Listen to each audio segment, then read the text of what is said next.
നമ്മുടെയൊക്കെ വീടിൻ്റെ ടെറസ് വെറുതെ ഇട്ടിട്ട് എന്തിനാ ഈ വിഷമുള്ള പഴങ്ങളും പച്ചക്കറികളും ഒക്കെ വാങ്ങി കഴിക്കുന്നതെന്ന് എപ്പോഴെങ്കിലും ചിന്തിച്ചിട്ടുണ്ടോ? ഒന്ന് ആലോചിച്ച് നോക്കി. ഇന്ന് രാവിലെ എഴുന്നേറ്റ് നമ്മൾ നമ്മുടെ ടെറസിൽ പോയി നമുക്ക് വേണ്ട ആവശ്യമുള്ള പഴങ്ങളും പച്ചക്കറികളും ഒക്കെ പറിച്ചെടുത്ത് എന്തൊരു രസം, എന്തൊരു ശുദ്ധമായ ആഹാരം നമുക്ക് കഴിക്കാം. അപ്പം പക്ഷേ നമുക്കിങ്ങനെ ടെറസിൽ കൃഷി ചെയ്യണമെങ്കിൽ നമുക്ക് ഒരുപാട് ടെൻഷൻസും ചോദ്യങ്ങളും ഒക്കെ കാണും. ഇനിയിപ്പോൾ നമ്മുടെ ടെറസ് ഈ വെയിറ്റ് താങ്ങുമോ, അല്ലെങ്കിൽ എങ്ങനെ തുടങ്ങാം, മണ്ണൊരുക്കാം, മൊത്തം സംശയങ്ങളായിരിക്കും.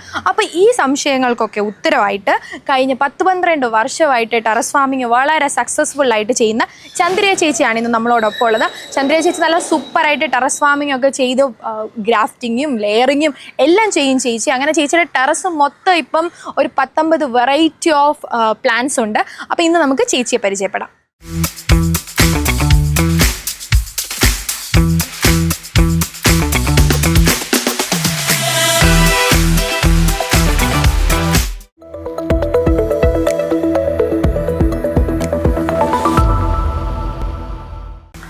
ഈ ടെറസ് ഫാമിംഗ് സ്റ്റാർട്ട് ചെയ്യാനുള്ള കാരണം എന്താ? എത്ര വർഷമായി ടെറസ് ഫാമിങ്ങിലേക്ക് കടന്നു വന്നിട്ട്? ഞാൻ ഇപ്പോൾ ടെറസ് ഫാമിങ്ങിലേക്ക് കടന്നു വന്നിട്ട് 12 വർഷം. ഇതിലേക്ക് ഇറങ്ങാനുള്ള ഒരു കാരണം എന്താണെന്ന് വെച്ചാൽ നമ്മൾ പഴവർഗ്ഗങ്ങളും പച്ചക്കറികളും മൊത്തവും നമ്മൾ വിഷം ആണ് കഴിക്കുന്നത്. അപ്പോൾ അതിൽ നിന്നൊരു മോചനത്തിന് വേണ്ടിയാണ് ഞാൻ ടെറസ് കൃഷി ആരംഭിച്ചത്. പിന്നെ അല്ലാതെ വേറൊരു കാര്യം കൂടിയുണ്ട്. ഞാൻ ക്യാൻസർ സെൻറ്ററിൽ പോകാനിടയായി. അവിടെ ചെന്നപ്പോൾ കുഞ്ഞുങ്ങളും വലിയ ആൾക്കാരും ഒക്കെ ക്യാൻസർ ബാധിച്ച് വളരെ വിഷമിക്കുന്നത് കണ്ടു. അപ്പോൾ നമ്മൾ കഴിക്കുന്ന ഭക്ഷണത്തിലൂടെയാണ് നമുക്ക് അസുഖങ്ങൾ വരുന്നത്. അപ്പോൾ ഞാൻ തീരുമാനിച്ചു എൻ്റെ ടെറസ് വെറുതെ കിടക്കുകയാണ്, അപ്പോൾ കൃഷി തുടങ്ങാം. ചെറിയ രീതിയിൽ 5 ബാഗ് 10 ബാഗ് ഇങ്ങനെ പഴവും പച്ചക്കറിയും ഒക്കെ ചെറുതായിട്ട് ചെയ്തു. അപ്പം നല്ല വിളവ് കിട്ടി. അപ്പോൾ നല്ല രീതിയിൽ തന്നെ ചെയ്യാമെന്ന് വിചാരിച്ചു. കൃഷി എവിടെയെങ്കിലും പോയി പഠിക്കുകയൊക്കെ ചെയ്തായിരുന്നു ഇത്രയും സിസ്റ്റമാറ്റിക് ആയിട്ട് ചെയ്യാനായിട്ട്? അതെ. കൃഷി ഞാൻ ഉള്ളൂർ രവീന്ദ്ര സാറിൻ്റെ വീട്ടിൽ പോയി ഞാൻ 6 ദിവസത്തെ ഒരു ക്ലാസ് അറ്റൻഡ് ചെയ്തു. ഞങ്ങൾ കുറേ പേരുണ്ടായിരുന്നു. എല്ലാവരും നല്ല രീതിയിൽ കൃഷി ചെയ്യുന്നുണ്ട്. സാറിൻ്റെ ഒരു പ്രോത്സാഹനം അത് പറയാതിരിക്കാൻ വയ്യ. അതെ. ഈ ടെറസ് ഫാമിങ്ങിലോട്ട് കടന്നു വന്നപ്പോൾ ഓരോ വെല്ലുവിളികളും കഷ്ടപ്പാടുകളും ഒക്കെ ഉണ്ടായിരുന്നായിരിക്കുമല്ലോ. അതൊക്കെ എങ്ങനെയാണ് മറികടന്നത്? എന്തൊക്കെ വെല്ലുവിളികളാണ് നേരിട്ടത് തുടങ്ങിയപ്പോൾ? ടെറസ് ഫാമിങ് നമ്മളൊരു ചെടി നടുമ്പോൾ ആദ്യമൊക്കെ നമുക്ക് പരീക്ഷണങ്ങളാണ്. കാരണം അതിൽ പലവിധ രോഗങ്ങളുണ്ടാവാറുണ്ട്. തുടക്കത്തിൽ നമുക്ക് അതിനെ നിയന്ത്രിക്കാനുള്ള മാർഗങ്ങൾ നമ്മൾ ചെയ്താൽ പോലും അത് പലതരത്തിലും നമ്മളെ ഉപദ്രവിച്ചുകൊണ്ടിരിക്കും. മുഞ്ഞ, അതുപോലെ ഒത്തിരി കീടങ്ങൾ, പുഴുക്കളായാലും അങ്ങനെ ഒത്തിരി വെല്ലുവിളികൾ നേരിട്ടു. പക്ഷേ എല്ലാത്തിനെയും തരണം ചെയ്തു ഞാൻ നല്ല രീതിയിൽ കൃഷി ചെയ്തു. ഓരോ മരുന്നുകളും പ്രയോഗിച്ചു, ജൈവ മരുന്നുകൾ ഞാൻ തന്നെ ഉണ്ടാക്കി. അങ്ങനെ ഇപ്പോൾ ഒരു പ്രശ്നവും ഇല്ല. 12 വർഷമായി. തുടക്കത്തിൽ ബുദ്ധിമുട്ട് തന്നെയായിരുന്നു. ഇവിടെ കംപ്ലീറ്റ്ലി ഓർഗാനിക് ആയിട്ടാണോ എല്ലാ വളങ്ങളും എല്ലാം ഉപയോഗിക്കുന്നത്? അതെ. ജൈവം ആണ് ഇവിടെ എല്ലാം. പുറത്തുനിന്ന് വേറെ ഒരു വളവും നമ്മൾ വാങ്ങുന്നില്ല. ഞാൻ തന്നെയാണ് വളങ്ങളെല്ലാം ഉണ്ടാക്കുന്നത്. ജൈവവളം തന്നെയാണ്. ഇത്രയും പരിമിതമായ സ്ഥലത്ത് കൃഷി ചെയ്ത് അത് വിളവെടുപ്പ് സക്സസ്ഫുൾ ആക്കുക എന്ന് പറഞ്ഞാൽ കുറച്ച് കഷ്ടപ്പാടാണല്ലോ. അതപ്പോൾ എങ്ങനെയാണ് ഇത്രയും സക്സസ്ഫുൾ ആക്കി നല്ല ഈൽഡൊക്കെ ഉണ്ടാക്കിയെടുക്കുന്നത്? എങ്ങനെയാ? നമ്മൾ ആദ്യം കൃഷി ചെയ്യാൻ തുടങ്ങുമ്പോൾ തന്നെ മണ്ണിൻ്റെ അസിഡിറ്റി മാറ്റണം. അതിന് 30 ദിവസമാണ് കുമ്മായം ഇട്ടിടാൻ പറയുന്നത്. പക്ഷേ 2 ആഴ്ച ഇട്ടിട്ട് ചെയ്യുന്നവരും ഉണ്ട്. ആ മണ്ണിൻ്റെ അസിഡിറ്റി മാറുമ്പോൾ 2 ആഴ്ച കഴിഞ്ഞിട്ട് അതിൽ ചാണകം, എല്ലുപൊടി, വേപ്പിൻ പിണ്ണാക്ക്, കടലപ്പിണ്ണാക്ക് ഇതെല്ലാം കൂടെ ചേർന്നൊരു മിശ്രിതം, പിന്നെ കരിയില എല്ലാം കൂടെ ചേർത്ത് നമ്മൾ മണ്ണ് മിക്സ് ചെയ്തിട്ടാണ് ഒരു പ്ലാന്റ് വെക്കുന്നത്. അങ്ങനെ ചെയ്തപ്പോൾ ചെടിക്ക് നല്ല ഗ്രോത്ത് ഉണ്ട്, നല്ല ഈൽഡ് കിട്ടുന്നുണ്ട്.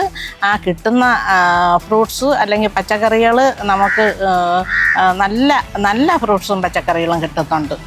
ഈ സാധാരണ കൃഷി പോലെ അല്ലല്ലോ നമ്മൾ ടെറസിൽ കൃഷി ചെയ്യുന്നത്. കാരണം പലർക്കും പേടി കാണും, വെള്ളം കെട്ടിക്കിടക്കുമോ, ടെറസ് ഇത്രയും ഭാരം താങ്ങുമോ എന്നൊക്കെ. അപ്പോൾ അതൊക്കെ എങ്ങനെയാണ് മാനേജ് ചെയ്യുന്നത്? ഞാനിപ്പോൾ ടെറസ് ഫാമിംഗ് തുടങ്ങിയതിന് മുന്നേ, ഈ കൃഷി ഇറക്കുന്നതിന് മുന്നേ തന്നെ ഞാൻ വാട്ടർ പ്രൂഫ് ചെയ്തു.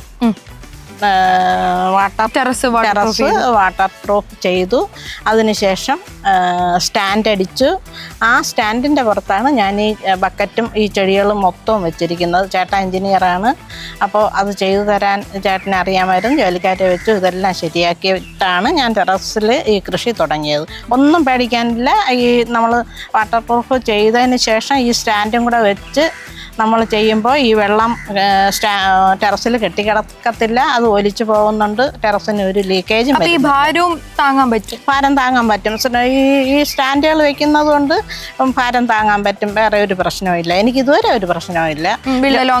ഒന്നുമില്ല. എല്ലാവരും ചോദിക്കുന്നുണ്ട് നമുക്ക് ഇത് എങ്ങനെ ചെയ്യാൻ പറ്റുമെന്ന് എല്ലാവരും ചോദിക്കുന്നുണ്ട്. ഞാനിതൊക്കെ പറഞ്ഞു കൊടുക്കാറുണ്ട്. ഈ ടെറസ് ഫാമിംഗ് പേഴ്സണലി ചേച്ചിയുടെ ജീവിതത്തെ എങ്ങനെയാണ് മാറ്റിമറിച്ചത്? പിന്നെ ഇതെല്ലാം ഒറ്റയ്ക്കാണോ ചെയ്യുന്നത് അതോ കുടുംബത്തിൻ്റെയും കട്ട സപ്പോർട്ടുണ്ടോ? ഞാൻ ഈ കൃഷി ചെയ്യുന്നതെന്ന് പറഞ്ഞാൽ ഒറ്റയ്ക്ക് ചെയ്യാൻ വളരെ ബുദ്ധിമുട്ടാണ്. കാരണം ചെടി പരിപാലിച്ചെടുക്കാൻ ഇത്തിരി ബുദ്ധിമുട്ടുള്ള കാര്യമാണ്. അപ്പോൾ ഹസ്ബൻഡ്, മക്കൾ, 2 മരുമക്കൾ അവരെല്ലാവരും കൂടാറുണ്ട്. പക്ഷേ അവർക്ക് ഇപ്പം സമയമില്ല. ഇപ്പം എൻ്റെ കയ്യിൽ ഒതുങ്ങുന്ന ജോലിയേ ഉള്ളൂ. വെള്ളം ഒഴിക്കാനായാലും വളം ചെയ്യാനായാലും ഇപ്പോൾ രാവിലെ 1 മണിക്കൂർ, വൈകുന്നേരം ഒരു 3/4 മണിക്കൂർ കൊണ്ട് വെള്ളമൊക്കെ ഒഴിച്ച് തീരും. ഇപ്പം ഈസിയാണ് ചെയ്യാൻ. ഇവിടെ ഇപ്പം ഒരുപാട് പ്ലാന്റ്സും ഫ്രൂട്ട്സും ഒക്കെ ഗ്രോ ചെയ്തല്ലോ. അപ്പം അതിലിങ്ങനെ ആഗ്രഹിച്ച് ഇങ്ങനെ വളർത്തി പൂവിട്ട അങ്ങനെ ഒരു പ്ലാന്റ് ഏതാ? ഞാൻ ആഗ്രഹിച്ച് വെച്ച ഒരു പ്ലാന്റ് എന്ന് പറയുമ്പം ഗ്രേപ്സ് തന്നെയാണ്. അത് ആരും അങ്ങനെ ഞാൻ ചെയ്ത സമയത്ത് ഇപ്പം 9 വർഷമായി ഗ്രേപ്സ് നട്ടിട്ട്. ബ്ലാക്ക് ഉണ്ട്, റെഡ് ഉണ്ട്. ഏറ്റവും ഇഷ്ടപ്പെട്ട് നട്ടത് അതാണ്. പക്ഷെ അങ്ങനെ തന്നെ അത് കായ്ഫലവും കിട്ടി. ആഗ്രഹിച്ചെന്ന് പറഞ്ഞാൽ കഷ്ടപ്പെട്ട് നേടിയെടുത്തതാ. ആഗ്രഹിച്ച് കഷ്ടപ്പെട്ട് നേടിയെടുത്തതാ. കാരണം അത് നമ്മൾ ആഗ്രഹിച്ച് കഷ്ടപ്പെടുമ്പോൾ അതിൻ്റെതായ ഫലം ഉണ്ടാവും. എനിക്ക് 200 കൊലയോളം സെക്കൻഡ് ചാൻസിൽ കറുത്ത ഗ്രേപ്സ്, ജ്യൂസി ഗ്രേപ്സ് ആണ്. നല്ല ടേസ്റ്റുമാണ്. ജ്യൂസ് അടിക്കാൻ നല്ലതാണ്. നമ്മുടെ ഇവിടുത്തെ കാലാവസ്ഥയിൽ ഗ്രേപ്സ് ഒക്കെ ഉണ്ടാവും. നമ്മുടെ ഇവിടുത്തെ കാലാവസ്ഥയിൽ ഉണ്ടാവും. ഞാൻ ചെയ്തത് കണ്ടിട്ട് എൻ്റെ ഈ വേറെ വീഡിയോ ഒക്കെ കണ്ടിട്ട് ഒത്തിരി പേര് എന്നെ വിളിച്ചു. അവരെല്ലാവരും തൈ കൊണ്ടുപോയി അവരുടേതും കായ്ച്ചു എന്നും പറഞ്ഞിട്ട് എനിക്ക് ഫോട്ടോസൊക്കെ ഇട്ട് തന്നു. അത് ഭയങ്കര സന്തോഷമാണ്.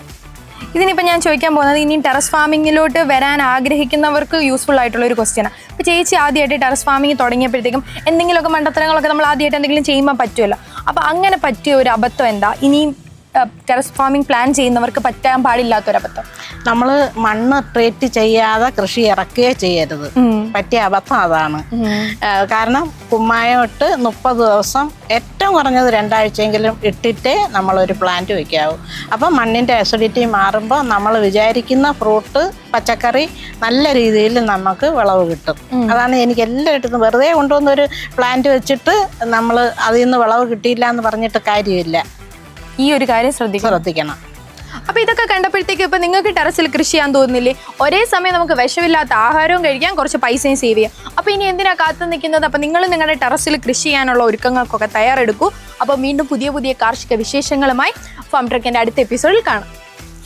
മറന്നു ലൈക്ക്, ഷെയർ, സബ്സ്ക്രൈബ്, കമൻറ്റ്.